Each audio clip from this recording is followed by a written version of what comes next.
سلام ارادت، خیلی مخلصم. بچه ها من تا حالا خدا رو شکر نه تا حالا رو کسی دیس رفتم. داداش تو با قیافه‌ای که برای خودت درست کردی نمیتونی هم کسی دیس بکنی. نه تا حالا با مسخره کردن کسی اومدم بالا. این کلمه که الان گفتی مسخره، فکر کنم تا حالا کسی برات توصیفش نکرده.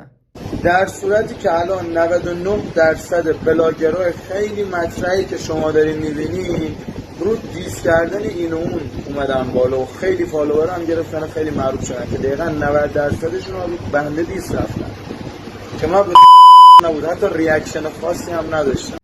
تو بخوای کسی هم مسخره بکنی نمیتونی با قیافت. تو قیافت خودش مسخره است. خدا شاخ خودش رو شناخته بهش خر نداده، وگرنه دهن ما سرویس بود. خدا رو شکر من قیافم خودش آلارمم میکنه تو این حس. چه میکنه؟ آلارم؟ قیافت تابلو آری میدانم. نیازی نیست. حالا شما نگاه بکنید من یه دونه کلیپ نساختم، موضوعدار نساختم. اون بلاگرای دیگه قیافشو ندارن، موضوعی هم ندارن. ماشاءالله خیلی قیافش داری، خیلی واقعا برازنده خودته. اینا نساختن چون تو قیافش داری، اونا قیافه ندارن. ما مثلا قیافه نریم، فقط تویی که بخوان کلیپ بسازن 4 تا امثال ما رو میبینن. بله. تسلیت میگم به بلاگرای عزیز.